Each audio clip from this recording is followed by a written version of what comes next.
Hi everyone, this is Ali John Chaudhary, psychotherapist, and today we have a very special episode. We're going to be talking about dealing with smearing and sibling estrangement. Now, smearing within a family can be one of the most difficult experiences we can have with a sibling or other family members. It can be distressing, upsetting, and contribute to feelings of isolation, rejection, and betrayal within the family that can cause us to experience all sorts of different types of issues that can compromise our mental health potentially. So, in this episode, we'll talk about what that can look like and what you can do about it to empower yourself. So, I'm here today, of course, with Fern Schumer Chapman, author, and it's so great to have you here, Fern. Thanks for joining us. Sally John, it's always interesting and engaging to talk to you about all these topics. And this is one which you think it's unique to the family, but actually the entire culture has changed. And what do I mean by that? Well, you see on the world stage a lot of behavior which was never tolerated before. There are a lot of insults, there's belittling, and the culture tolerates this. Whereas when I was much younger, it was never tolerated. And I think what happens is that in the family, it becomes more and more acceptable to behave in the same way, being insulting, belittling, bullying, and we pay a price. And the family, of course, is kind of a microcosm of social connection. And if we cannot figure out how to forge relationships within the family, how are we going to do it in the larger world? That's such a good point you're making, Fern. I absolutely agree with you. By its very nature, I think smearing involves the idea of talking down about a family member, seeking to change the narrative about how that person's perceived within the family structure. And it's true, we sometimes see this on the world stage, but also this is starting to happen now within families and on a microcosmic stage in that way. That's really important to recognize how that can, of course, take away from proper and healthy family experiences. We were just talking about that a little bit before we started recording, you and I, right? About how this is inserting itself in all sorts of different ways and how these power grabs can, of course, affect people and just for the sake of elevating themselves, right? There's certain people within the family that do this. They elevate themselves to gain credibility and acceptance or even approval from other family members. But at what cost? Well, it's very much a page out of the bully's book, which is I need to puff myself up by making you wrong, smaller, uh, unknowing, whatever it is. And of course, the politics that are so divided right now contribute to this because people don't know how to engage in a civil conversation in order to understand somebody's perspective. Instead, they just kind of smash and hammer that person. And of course, with the holidays coming up, I'm giving you fair warning. Absolutely. And I think that's so important to recognize that in terms of what that does to people, right? It's how we're mischaracterized often within our family experience, right? And it can be really disheartening for people when they experience that. And we often think that people will be on our side just because they're family, but in fact, that's not the case. A lot of times people will experience betrayal, often because they simply don't expect to be defending themselves within their family of origin. And this is really hard for a lot of people because there's the overall feeling of not wanting to be rejected by your family, right? And that's what causes these types of circumstances and discomfort that builds up over time when people experience smearing and such.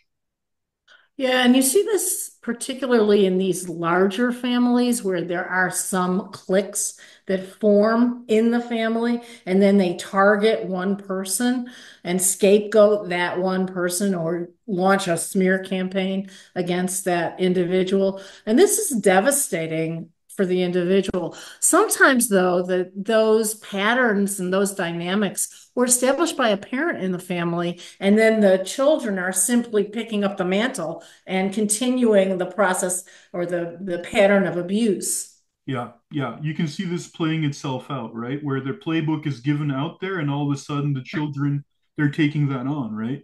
And we were talking about that a little bit before the video because it happens that you and I, of course, experience this and we hear about this in the community with people that we work with.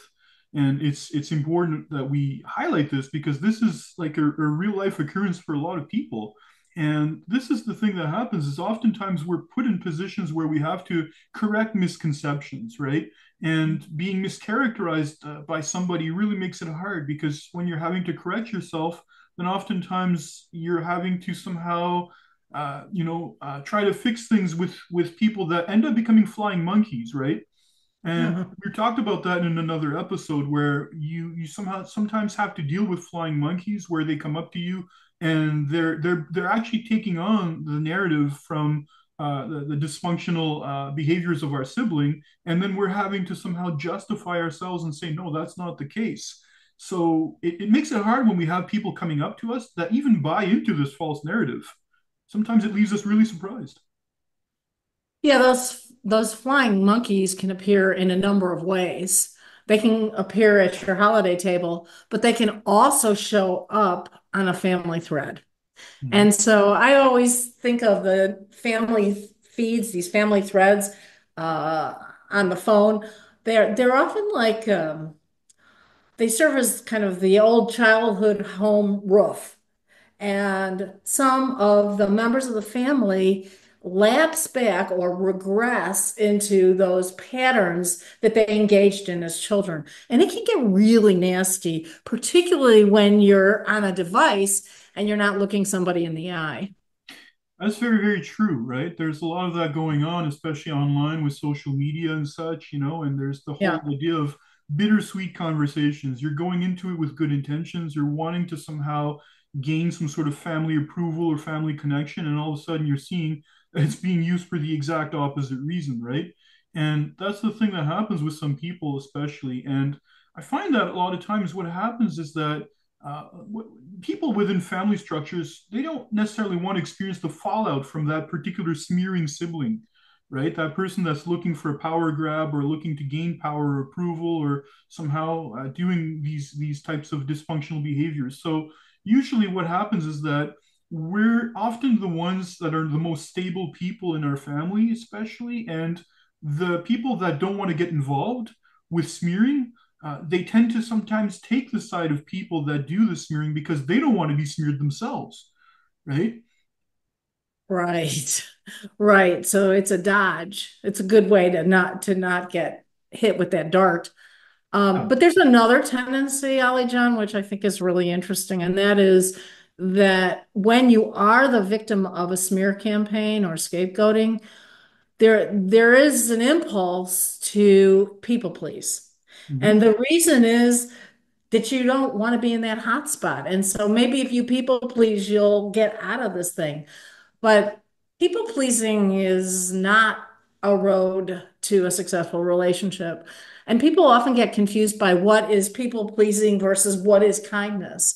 And kindness is actually rooted in desire that you want the relationship, choice, and goodwill. Whereas people pleasing is often rooted in fear and transaction. I'm going to give you this so that you give me that, or loss aversion. I'm doing this because I'm afraid I'm going to lose you, or obligation. I have to do this or else I'll feel guilty. So, all of these things are at play when there is a smear campaign, and you have to be really mindful that you don't lapse into that people pleasing pattern. I absolutely agree. And that's exactly, I think, what a lot of family members end up doing is that they can end up themselves doing this, right? We can end up doing this for ourselves, or other family members can do that, just like we are saying before, right? This idea of not wanting to stir the waters, taking a side so that way you're not the brunt of it and such, that can make it hard because, again, it creates division, right? So I think it's good that we talk about what you can do in cases like this, right? Because sometimes this happens right in front of you. Sometimes this is going on right in the middle of a family get together or whatnot, And it's important to recognize gaslighting, of course, scapegoating behaviors, and verbal abuse as well, because especially when it comes to a demeaning tone and such, it's really important to catch it when it happens. So, some things that I often suggest to people, especially, is to look at the process as opposed to the content, right? allow yourself to talk more about the process of what's going on, especially if it's going on in front of you in the family, especially. And a good way to do that, for example, is to say something like, I really think this whole conversation is tearing us apart from each other. Or when you talk like this, it really doesn't make me want to open up. So when you're doing that, you're not really engaging that much in what the narcissistic sibling can say when that type of behavior occurs and such, from them. But what you're doing is you're steering the conversation in a favorable direction. And oftentimes, what I say to people is, you're not even really responding to the sibling per se. You're responding to the silent majority within the family, of course, and actually attempting to show your good faith and goodwill. Mm, that's interesting. The silent majority. I write about all sorts of issues, including the legacy of the Holocaust. And in the language of the Holocaust, are always the perpetrators and the victims, but there are also the upstanders and the bystanders. And you have the same dynamics within families. And I have to say, I've been somebody who's been invited to someone's house, and the hostess will come after me. And so you're the guest. And I'm not sure how you handle that because it's such an awkward spot when the hostess, who is the wife of your relative, really doesn't want you there. And she makes it known by being insulting or attacking. And these are really tough spots to be in. And I'm not sure there's a response you can give her when she says something insulting and nasty in front of everyone, in a situation where there are a lot of people around you. You know, There's just sometimes no good response. sometimes their silence is key as well when it comes to that, not making it worse, right? There's this idea of not making things worse that's important for us to take into consideration.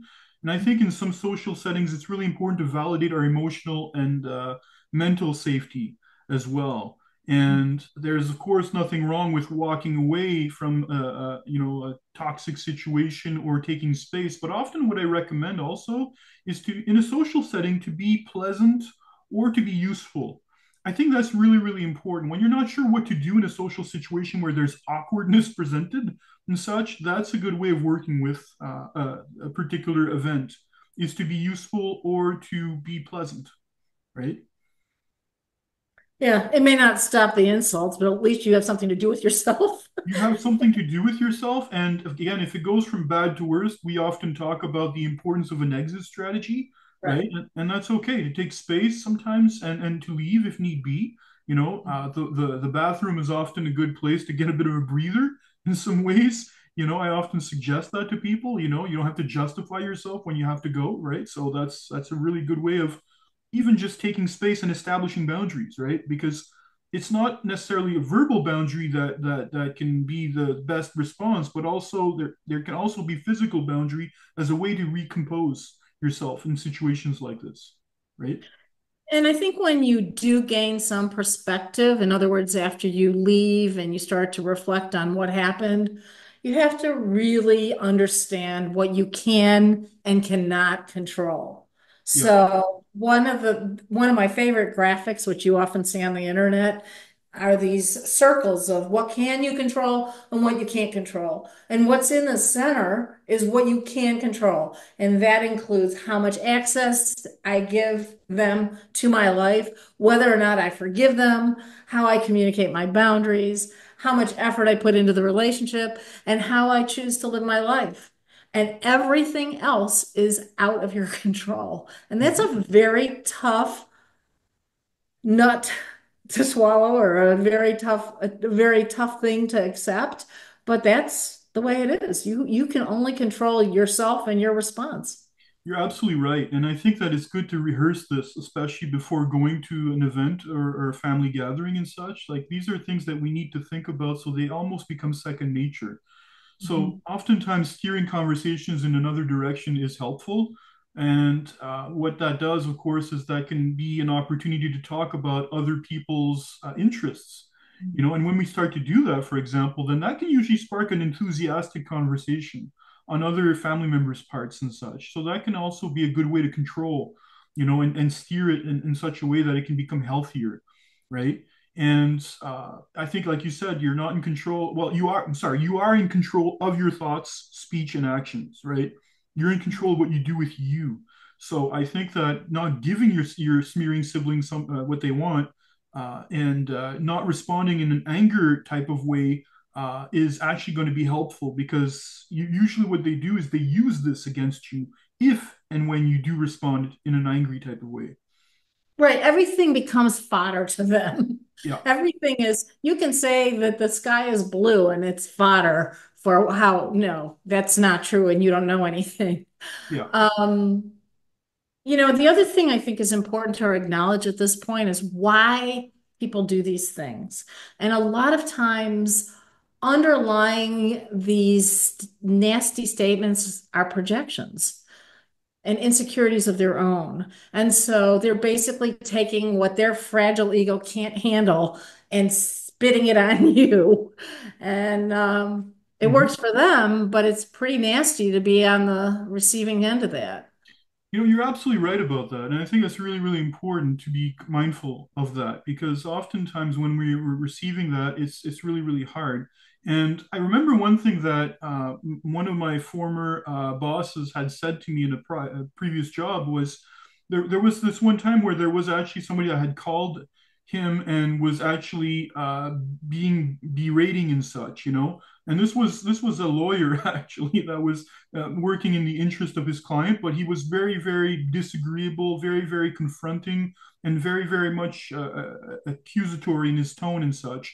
So, what my former boss did was that he said, "Well, I think we're going to be postponing this conversation to this afternoon. I'd rather not talk right now. So, I'm going to call you this afternoon so we can pursue this later."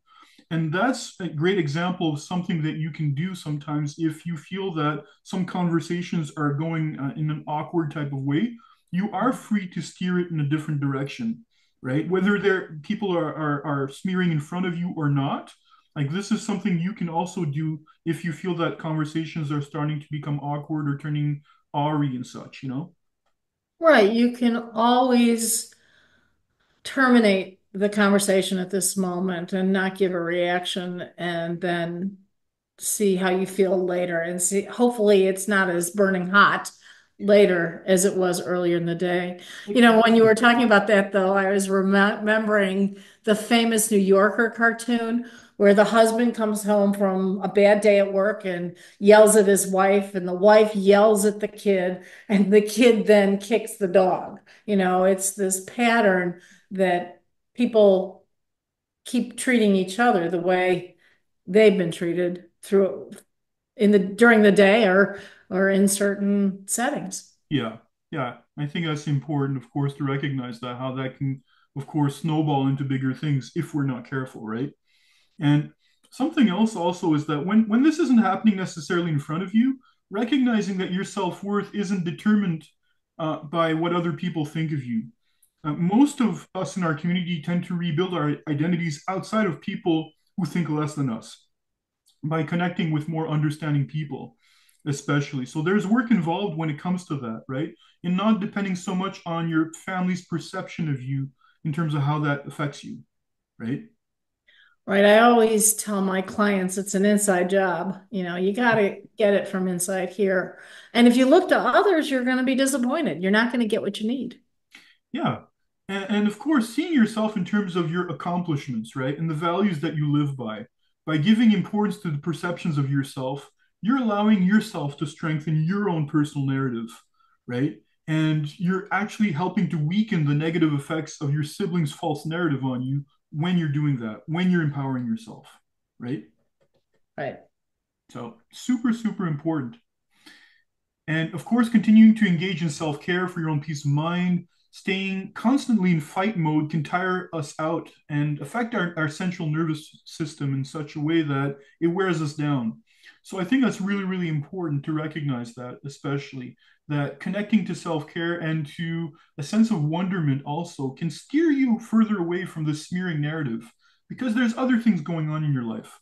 There's other beautiful things happening around you that you can let yourself get involved in, that can actually elevate you as opposed to deflate you, right? And also who you surround yourself with. Do you really want to be surrounded with people who are launching a smear campaign against you? Or do you want to be around people who see the wonderful things about you that you cherish as well? Exactly. Exactly. So, of course, major life decisions can sometimes happen within families. And always let people know that if they need to seek out legal advice to avoid experiencing further fallout, then that's absolutely okay to do as well. Because that can also be a step towards empowerment. If you feel that your family's making adverse decisions or using some of these power grabs as ways to, of course, steer things in an unhealthy way that are unethical or illegal, then by all means, go and seek legal advice if you need to. Right. You see this a lot at that last stage of the parent's life where somebody decides that they're going to be the CEO of the family and take charge of the estate planning and the medical care. And you can see there are lawyers that can help you with some of this. So I think that's a really good point too. Absolutely. So, Fern, we're almost out of time. So, I think we've had a wonderful episode so far. So, let's talk about resources. What would be your number one resource at this time? Well, I guess I'd go with the Sibling Estrangement Journal, which is my journal to help individuals explore their sibling dynamics. And it's kind of a companion to Brothers, Sisters, Strangers, my memoir about my own estrangement from my brother and our slow rebuild of the relationship. But if you're looking for an opportunity to really personally investigate some of these smear tactics, you might want to look at the Sibling Estrangement Journal where you can write out some of your hurts and pain and maybe gain a deeper understanding of why it's happening. I think that's a great resource. I absolutely agree. I think it's important that people look at this more deeply so they can, of course, continue the journey to empower themselves. Now, my number one resource at this time is the Sibling Estrangement Support Group that I offer online as well. Very, very important.